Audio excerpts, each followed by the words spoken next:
In this video tutorial, I'm going to share to you on how I can fix Windows 11 update error code 0x80d02013 on your Windows 11. So let's get started. Click on the Start button, go to Settings. From the list of options on the left pane, click on System. Scroll down and click on Troubleshoot. Click on Other Troubleshooters. You'll find Windows Update with a Run button corresponding to it. So simply click the Run button corresponding to Windows Update.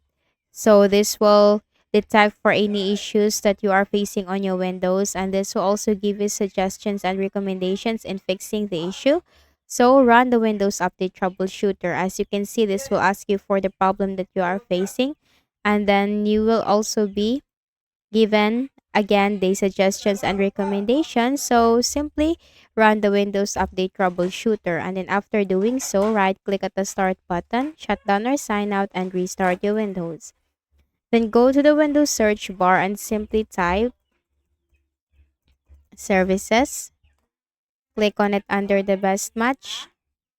Scroll down to the Windows Update service. Right click, select properties. Go to startup type, select automatic service status. Click on start, apply, and then OK. And simply click the restart button on the left pane.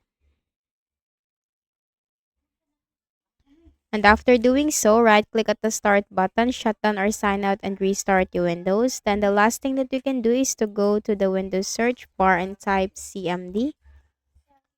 Click run as administrator on the right pane.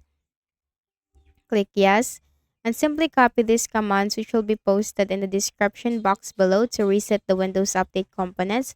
Control C to copy and then paste it right here in the command prompt window. Wait for the process to be done. And once done, right click at the start button, shut down or sign out, and restart. So I hope this video helped you. Kindly please do not forget to hit the like button and subscribe to this YouTube channel. Thank you for watching the video.